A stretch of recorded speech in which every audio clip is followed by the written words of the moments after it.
once we are traumatized or hurt, the fear is a separate experience. So it's my fear or it's your fear. Fear becomes us, not your fear or mine. It becomes our process. And that's beautiful. And I think we can restore trust every time we make fear our process. Welcome to Point of Relation with Thomas Hübl, a podcast that illuminates the path to collective healing at the intersection of science and mysticism. In his conversations with visionaries, innovators, artists, and healers, Thomas invites guests into a relational experience that allows inspiration and innovation to emerge. This is the Point of Relation.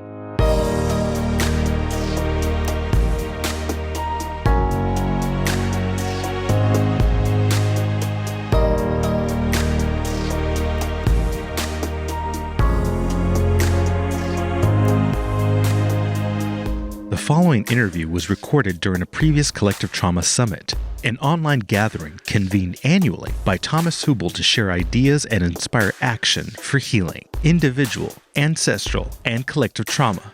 Visit collectivetraumasummit.com to listen to featured talks from our most recent summit and sign up to be the first to know when the next summit is announced. Thomas Hübl, PhD, is a renowned teacher, author, and international facilitator who works with the complexity of systems and cultural change, integrating the core insights of the great wisdom traditions and mysticism with the discoveries of science. Since the early 2000s, he has led large-scale events and courses on the healing of collective trauma, with a special focus on the shared history of Israelis and Germans, and facilitated healing and dialogue around racism, oppression, colonialism, and genocide. He is the author of the books Attuned, Practicing Interdependence to Heal Our Trauma and Our World, and Healing Collective Trauma, a process for integrating our intergenerational and cultural wounds. He has served as an advisor and guest faculty for universities and organizations, and is currently a visiting scholar at the Weiss Institute at Harvard University. Welcome back to the Trauma Summit. My name is Pádraig Ó Tuama, and I am one of the hosts for the Trauma Summit this year. And it is my real thrill and delight to have an opportunity to sit down and be in conversation with Thomas Hübl, whom you all know. And we're going to talk about all kinds of things. I'm curious to hear what emerges in the space between us, Thomas. Thank you so much for the opportunity to be in conversation.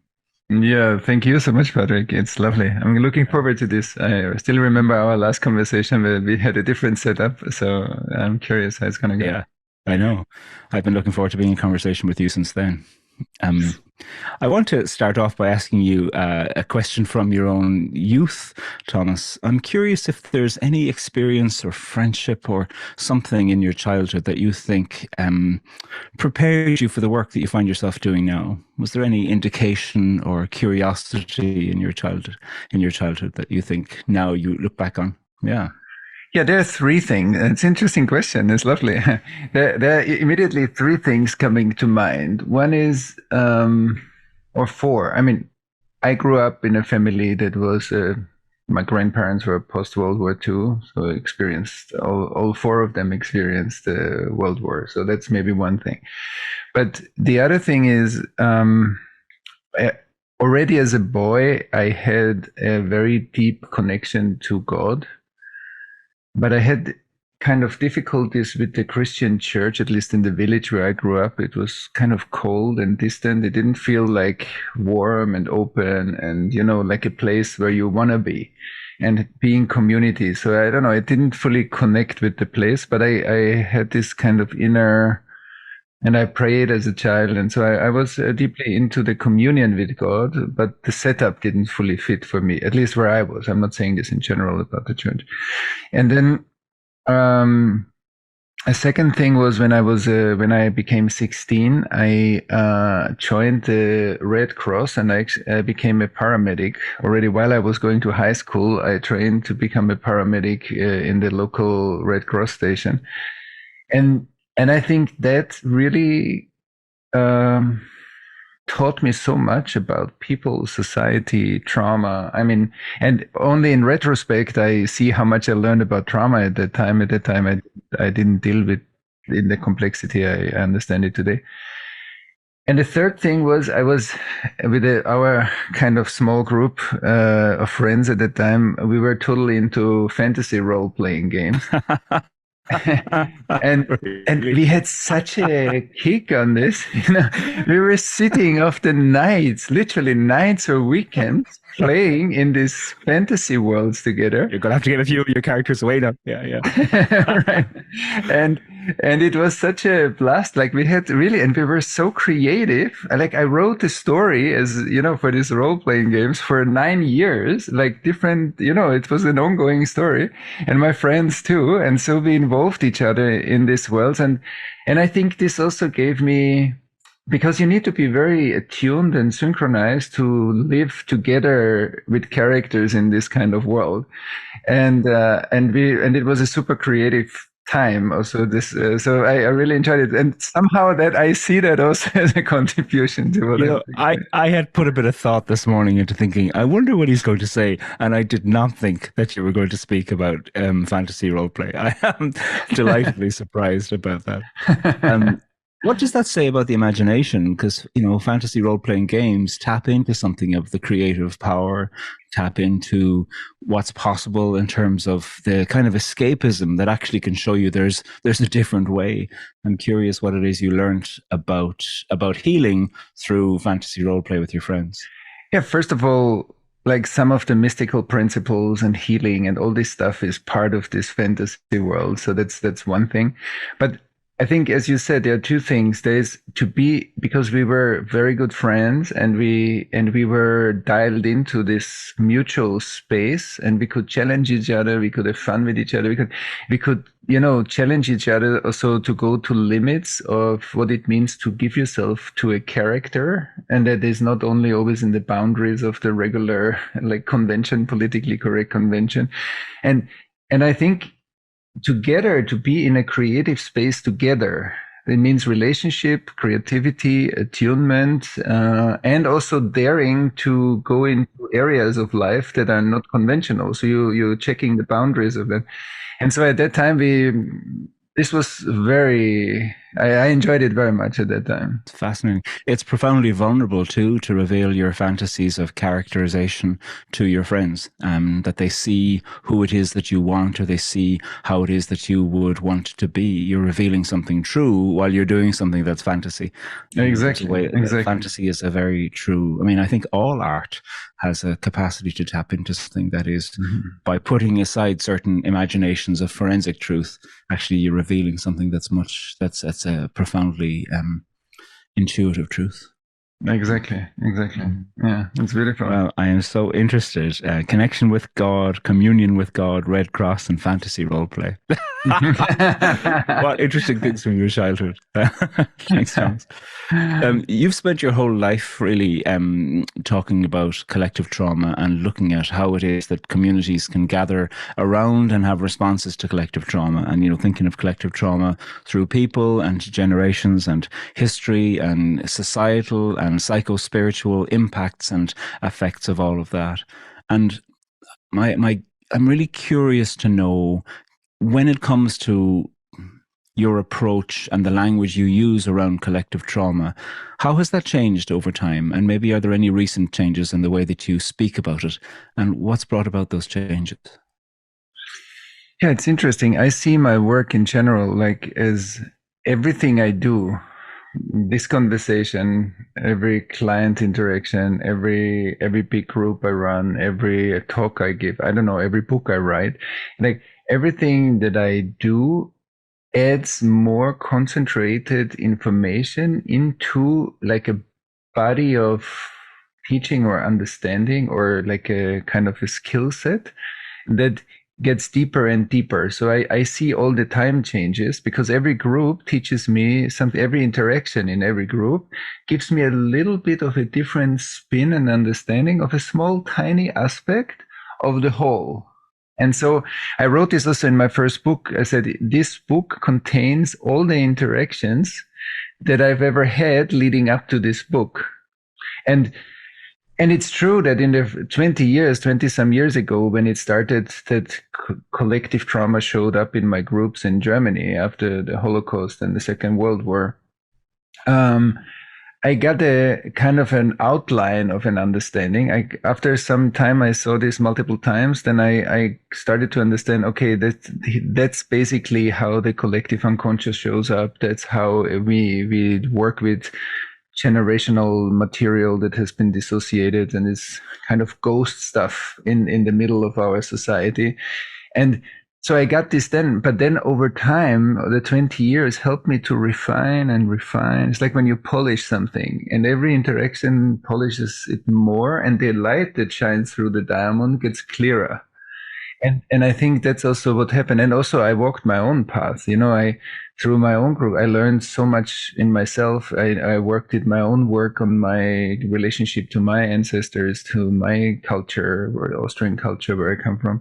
And then it expanded into how Europe's connected to, or responsible for a lot of the colonialism that happened and the racism in Europe. So it deepened, and I felt every time I went deeper, something new opened up in the work, and something new opened up in the work, and I could go deeper personally. So that's a constant interplay and a constant learning and deepening.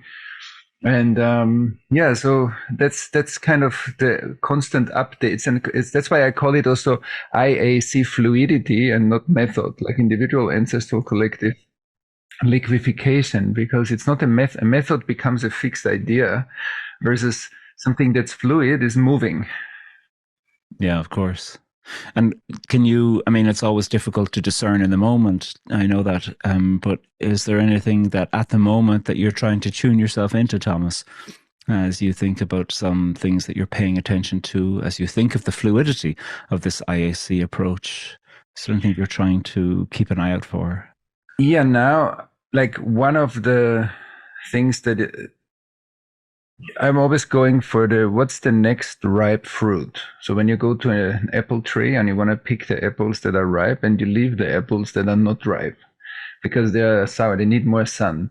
So I look at individual and also collective processes as there are some things that are ripe, and some things we might, from our motivation, want to push, but it's actually unskillful to push that because it's not ripe. It needs something a step before that unlocks the next step. And so I'm very passionate at the moment about building. There is already an NGO that we call the Pocket Project. It works 7 years, and now we are expanding this into what we call the Global Restoration Institute. And so where we have grassroots projects, but we also work on top-down projects, like with governments, with diplomats, with negotiation, mediation in crisis zones, and so on, the UN. And I'm very interested in getting to a place where we can collaborate with governments on developing a social healing architecture. I think we have psychotherapists and trauma therapists, and we have medical institutions like hospitals, but we don't have a healing architecture for the legacies that I think all the cultures around the world have some collective trauma in their history. But we don't have any tools or places to work that really on a mainstream level. And so I'm curious how we can work towards setting that up on a larger scale. That, for example, the Second World War, the Holocaust, slavery, racism, the Native American genocide, the Irish conflict, or the whole British history that happened. Like I think we don't have any tools at the moment. We just try to not have it. Yeah, and talk about prosperity or talk about progress. It's all a fantasy of the future. One of the things that I'm struck by in what you're saying here, Thomas, is that what you're talking about is a different dispensation towards time. Because, working with governments are always about, are we going to get voted in? Are we going to stay in power? When's the next election? In a certain sense, a governmental imagination of time is really about your next term of office, which is pretty short, 3 years, 4 years, 5 years, whatever it is with whatever government you're working with. Whereas what you're talking about is an expansive imagination of time, a very rich present that reaches back and looks into the future with something other than strategic planning. Strategic planning is all about a fantasy of being able to say, if we do this, this will happen. You are talking really about, as you call it, a collective unconscious imagination of time. It's a metaphysic of time, really. How is it that you work with groups of people who have serious responsibilities for leadership to put aside their daily agenda for which they're elected, and to maybe not put it aside, but to somehow accompany their daily agenda with a more expansive imagination of time for the betterment of their communities? Yeah, I think the more we understand trauma, we see that trauma is actually, as you beautifully said, is like a fixation in the past that creates a repetition compulsion to repeat the fixation in the past ongoingly, like a pattern that doesn't stop. So we hurt each other. There are wars all the time. There's gender violence. There's, racism and all kinds of other things. So as you said, we need to create spaces where we can onboard that fixated past into presence so that we can really receive the future in the presence. Not the future is there, but how we receive the future now. And I think that the more, or at least in my experience, I meet more and more people that really understand like the principle of trauma symptoms and collective trauma, because they're dealing with this every day. And once somebody comes and frames it in a way that makes sense, the symptoms that we are trying to handle in our societies, so then there is at least an openness to go deep and say, okay, what can we do? Like, what are options? And then we are looking together, what kind of options are doable? Maybe what kind of options would be great, but they are not doable now. So we don't go to the extreme of what we would want, but we stay attuned to the process and then see how to expand it. And I feel that there are many doors opening at the moment. And of course, it could always be more, but that's not the point. The point is what is real and what is now, not how we fantasize about the future. And but I feel a lot of readiness also in some of the really high level corporate leaders. I see some of them beginning to want to adopt certain principles in their organizational culture, maybe in stuff that happened in society through this organization, and to come back to restorative processes so that I often say that the right to being gets reintroduced into societies that are mainly about becoming and doing. And I think one human right is the right to be alive because we are alive. So nobody has the right to take somebody else's life because that's a human right. And I think because we don't have enough being space, which also means reflection, I reflect, I digest, I integrate, I learn. And when that's not happening, we're just repeating re-traumatizations as we see it now in the world. So we have to have more being space, and being is the recipe for peace. And if we don't have being, we don't have peace. So, yeah. I'm going to say something so that we can circle back to it. I'd like in a while to circle back to questions of art and ritual, because I'm curious about how you incorporate ritual, and also, you've got poets the whole way throughout your trauma summits. I'm fascinated by your curiosity and your interest in poetry and other forms of art too. But we'll come back to that. I just want to plant that there as a little seed, because first of all, I'm curious to talk to you about spiritual trauma. When you mentioned being interested in God as a youngster, whereas the experience of formal religion wasn't something that felt warm for you. Where is it that you see spiritual trauma showing up? And I suppose I mean that formally, people who were religiously affected or affiliated, as well as outside of that as well.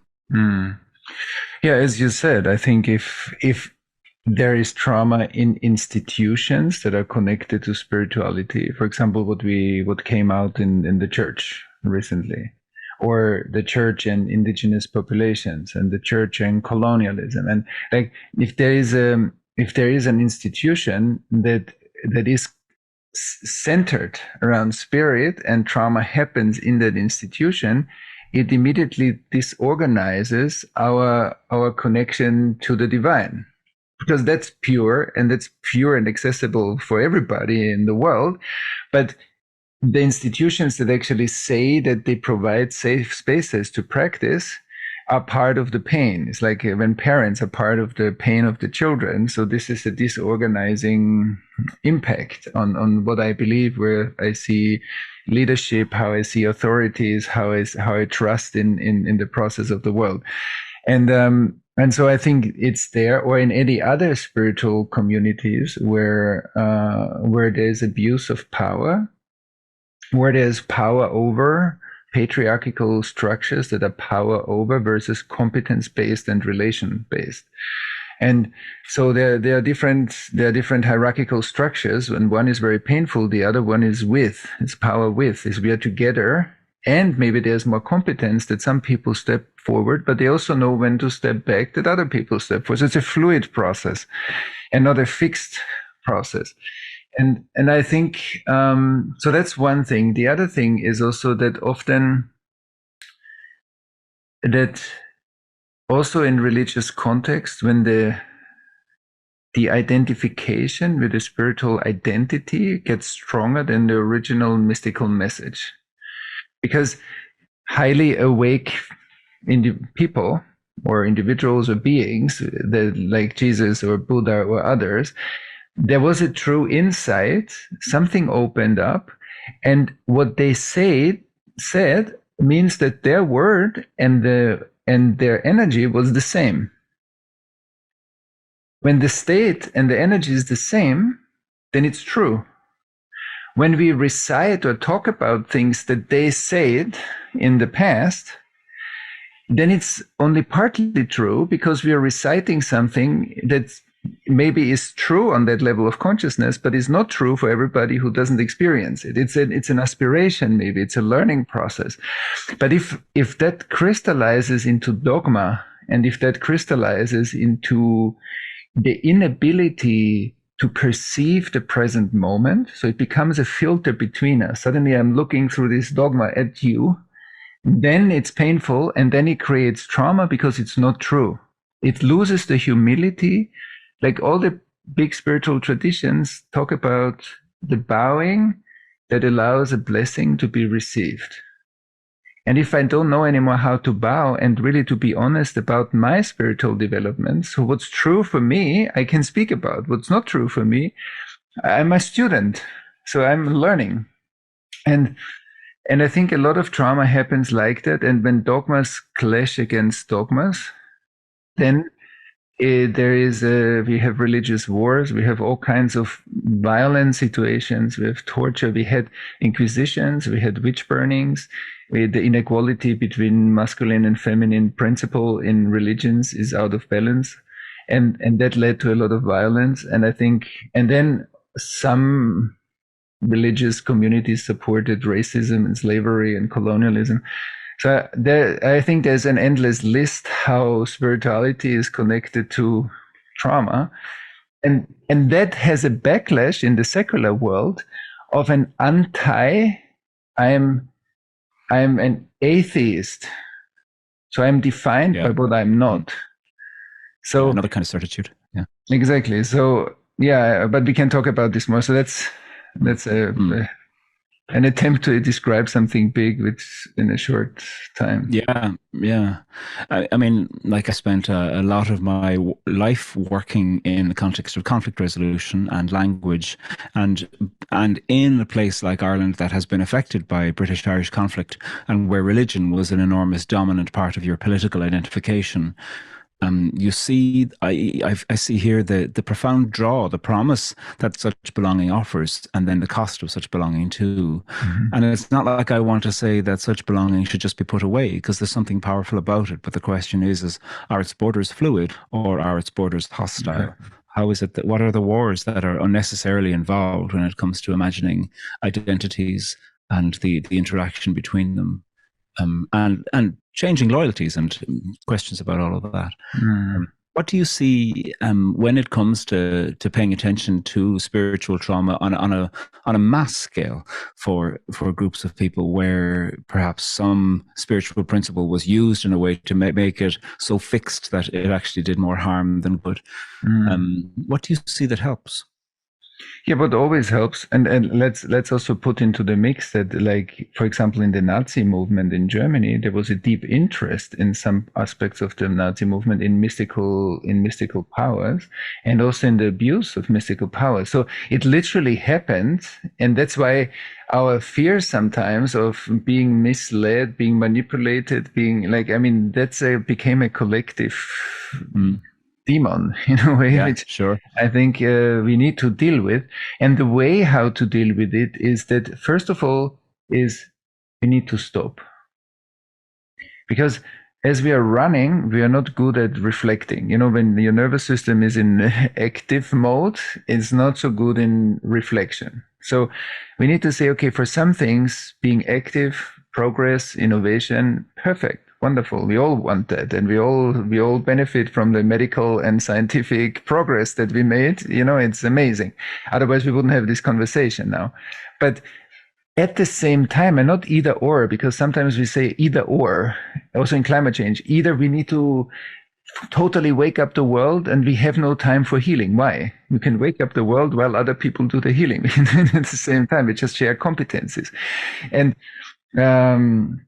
so you also don't stop a hospital when the surgeon makes a surgery because everybody else, you know, is you just do that. No, you do everything. And the same is in I think here we need to stop and say, okay, in order to digest this and reflect on it, we need to open the space, say these things happen or happened.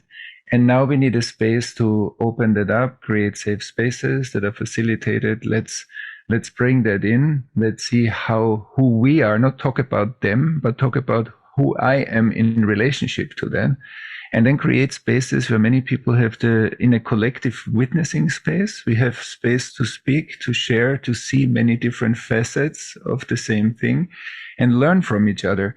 And I think these collective learning spaces help us to first reflect, notice how does the trauma live in me, the spiritual trauma, then digest it, learn to create an internal connection in myself. Then I learn about you and I'm witnessing and feeling you while you go through your process. I learn from you something new about spiritual trauma that I don't know. So it's a very fertile process. And then we can integrate the trauma and expand our perspective and get the ethical learning, because I believe we get the ethical learning only once we integrated the trauma. Some people jump too fast to intellectual ethical conversations, but we don't have the embodied ethical conversation. Sure. When it comes to working with large groups like this, you know, a large group, you know, a big national bank, a big national broadcaster, a university of global renown, a government, a big religious group. On the one hand, they have a lot of power. And on the other hand, I often see that with great power comes great fear as well. And so those groups can often be frightened of acknowledging the trauma that they've caused or been part of.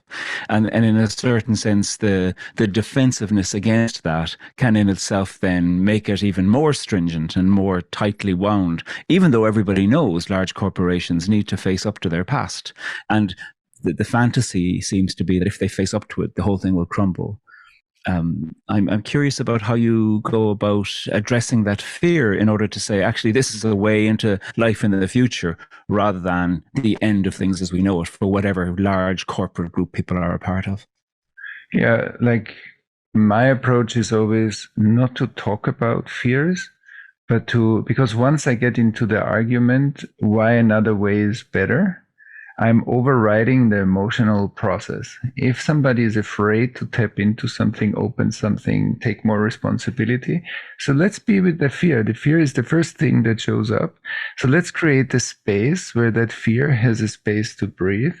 Let's see what it's about, but not stay in the intellectualization of the fear, but let's begin to be with it until I feel, oh, I'm opening myself more. I feel I can digest my fear. I ground myself, and my perspective grows. And so what often happens is that we try to find good arguments to convince people versus starting where we are and say, okay, if that's scary, let's honor that it's scary. And it is scary because it might have consequences. But let's see like who we are in relationship to the fear and to the imaginatory, the imagination of consequences. And maybe that's not going to be true. We don't know. But what we know now is that we are afraid of it.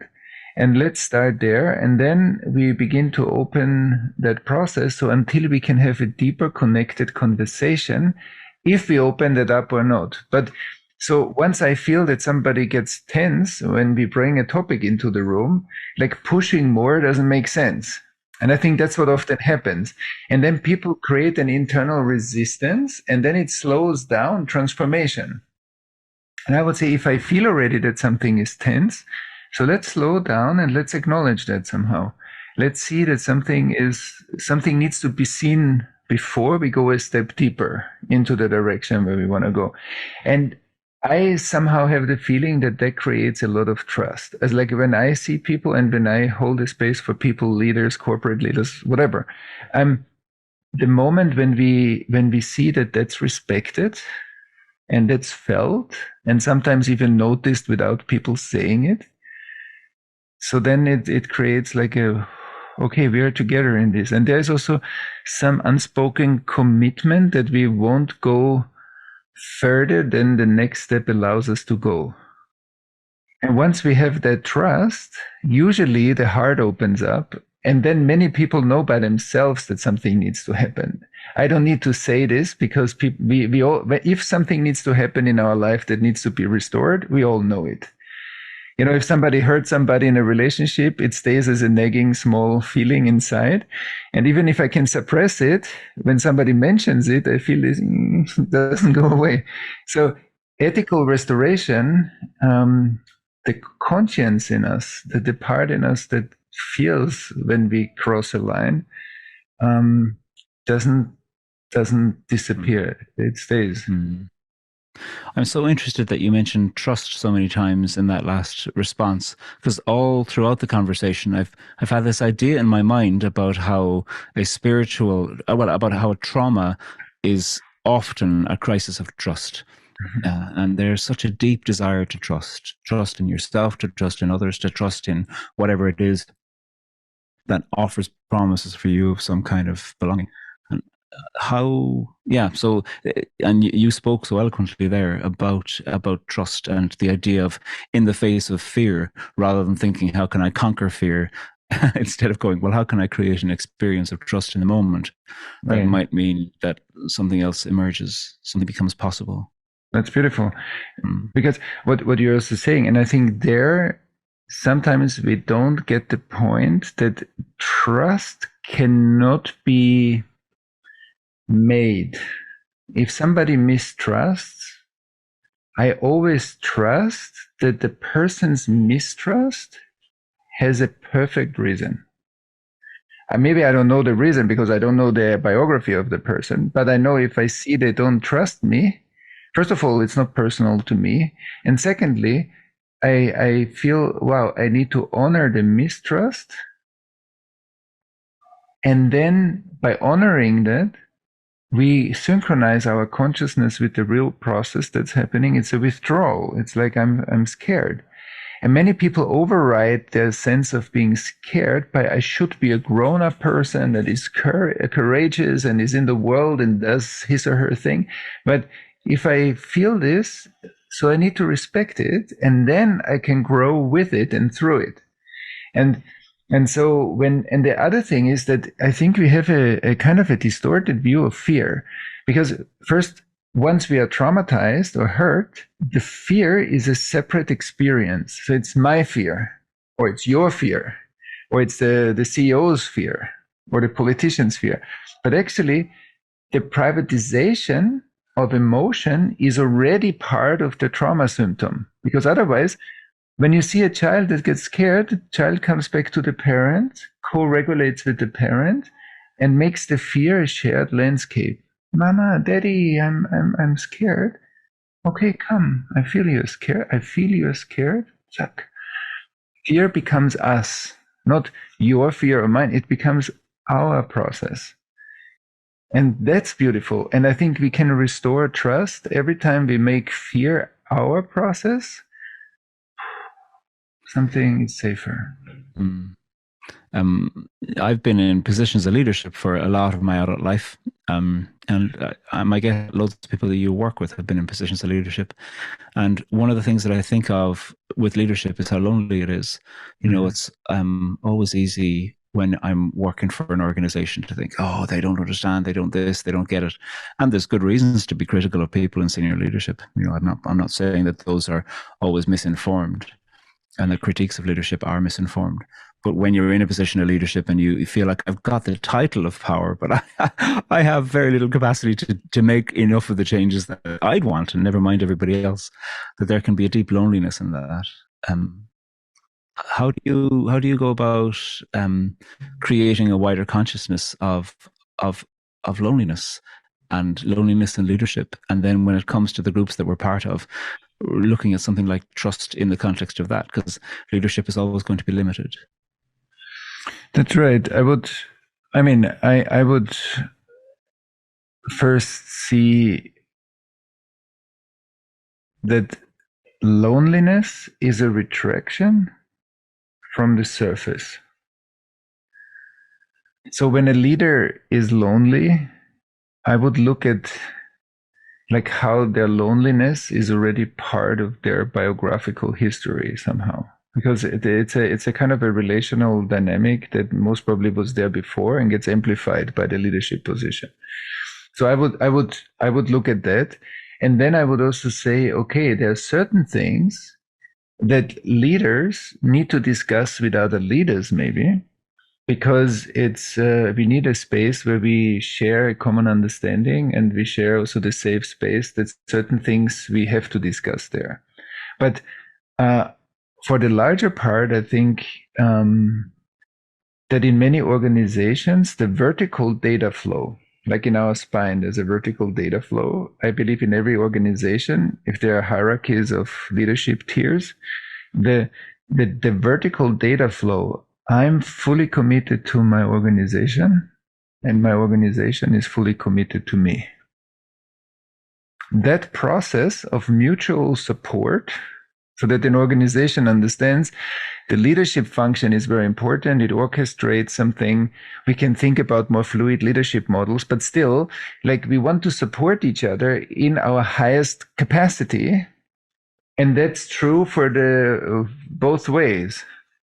And I think that often doesn't happen because we are coming out of an era, thousands of years of power over structures, and I think many of us are still bruised. So authority issues and all kinds of envy, jealousy, this and this, like, and suppression and subtle power over and subtle manipulation, like, there are many of these things in our organizations, and they are results of trauma. And so if we commit to a trauma-informed leadership style and trauma-informed organizational development, then we create safer spaces, I think, where that dynamic can also slowly be liquefied, so that we feel all we belong, and still there are decision-making competencies that need to be with certain people, maybe because they have the highest competence in the organization. Yeah, sure, yeah. Yeah. I mean, whether you're speaking about an organization or a larger collective of a community or a country, what I hear you say so often is about healing spaces. And now I would be really interested in you talking about ritual and art. You know, what ritual and what art is it that you think, well, that you have seen and that you're curious about when it comes to addressing some of these things in the past and the way that the past is showing up? So there is one aspect now when we talk about art, and then I'll talk a bit about healing rituals. So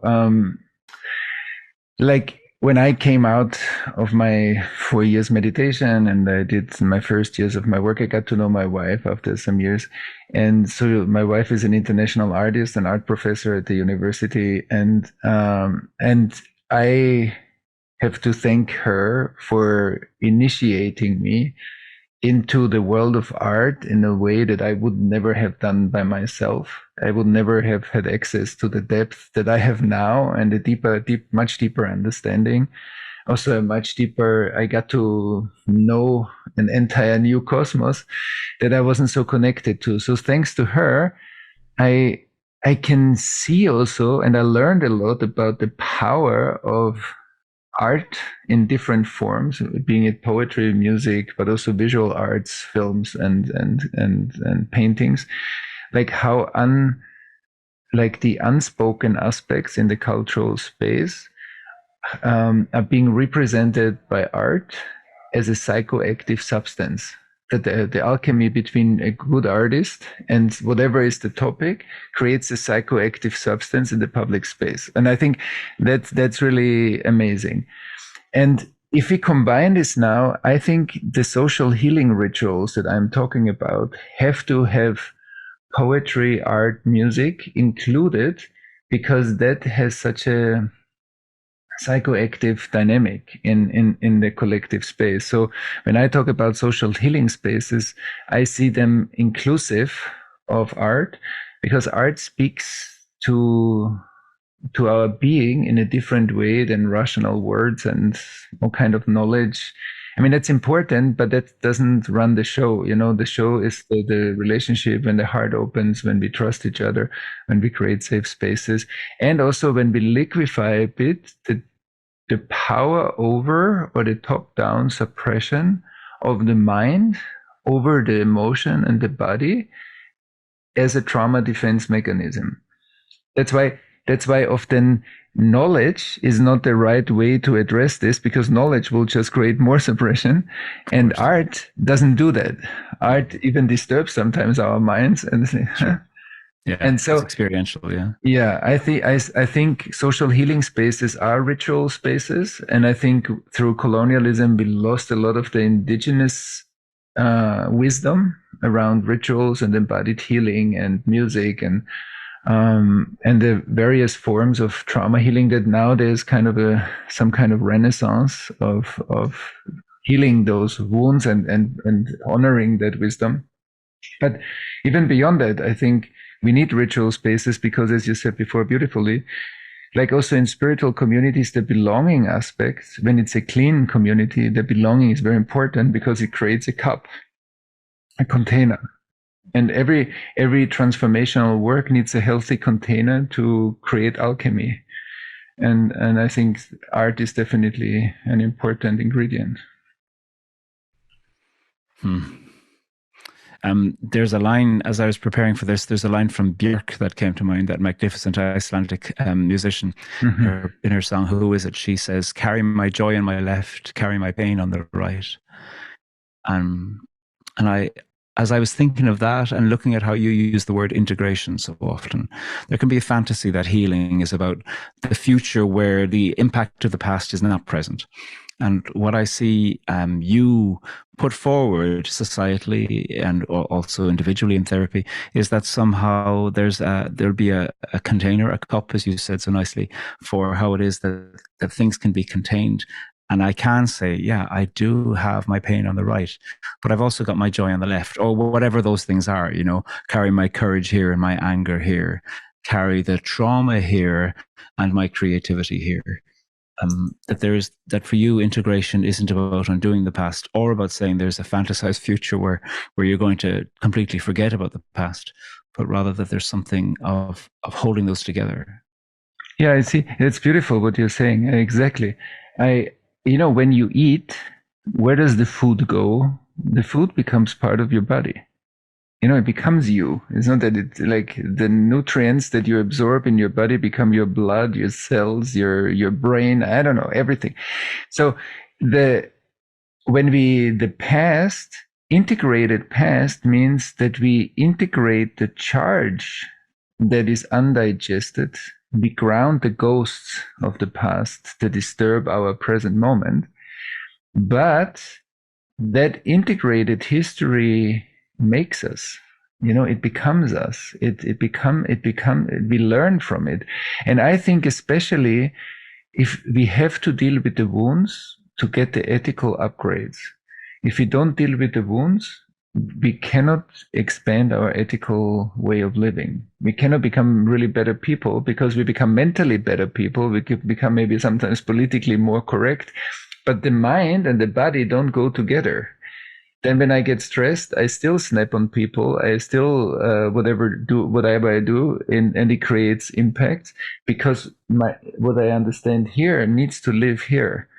And I think restoring ethics and using the healing spaces as a way to say, yeah, we have to learn something here. We have to learn something from the Holocaust, and we didn't yet, and that's concerning, because we don't make the time and the space to say, we're going to take care of this. The Middle Eastern conflict is fueled by the fuel that the unintegrated Holocaust, also including Europe and Germany, is not being looked at enough. So the fragmentation will just go on. And I think we have to say, yes, we understand that, and we create the architecture, because without architecture we can't do it. We need to create some spaces for this, same as we created hospitals once because we saw that's important, and we have surgery rooms. We need also this kind of spaces funded by the society and the government, because then the society says this is important for us. It's public health. Sure. And so that's how we came full circle to the healing spaces. We're going to be coming to a close. I'm curious about a really practical question. What is it that you're doing these days in terms of locating yourself in outside space? Because I'm interested in where is it that you go? Is it the mountains? Is it the sea? Is it looking at a bird or a tree? What is it that you do for locating you on the ground? Yeah, for me, one way to locate myself on the ground is to just sit quietly. That's like, and like as if then not only then, but that's an intensification of vibrating with everything around. So that's one way. And then, yes, I love to go to the mountains. Coming from Austria, you can't avoid mountains. So, I love to be in the mountains, but also here in like where I live now in Israel, there are not really mountains. So the sea is beautiful. I love nature, and for me, any kind of, and I hear the birds sing out here in my office right now. So then there is like a deep connection. So I love it, and I feel that also when I'm in a space, I feel that nature is always part of what we do. That I feel connected to the biosphere, like I'm a part of it. And so, I think that's mainly it. But I think also sitting quietly and just being in it, this is my main way of having a practice for that matter. So, Thomas, I always come away from conversations with you thinking that there's a lot more to talk about. I have got so many more questions. Thank you for the opportunity of doing that, and for the opportunity for me to interview you at the Collective Trauma Summit that you've convened. Thanks for the generosity of all that. It's been a great joy to talk to you. Thank you, Pádraig. I always feel like when I feel you, there's like such a lovely depth that you bring into the space. So I deeply enjoyed it, and I enjoyed your questions. And I think it's the first time in an interview that I talk about role playing. So that says something. May it not be the last. Exactly. So thank you very much. I deeply enjoy our conversation. Visit collectivetraumaSummit.com to listen to more talks like this one, and to sign up and be the first to know when the next Collective Trauma Summit is announced. Thanks for listening to Point of Relation with Thomas Hübl. Stay connected and get updates about new episodes by visiting our website, pointofrelationpodcast.com, and by subscribing to the Thomas Hübl YouTube channel. If you enjoyed this video, please like it and share about us with your community on social media. Thank you. We appreciate your support.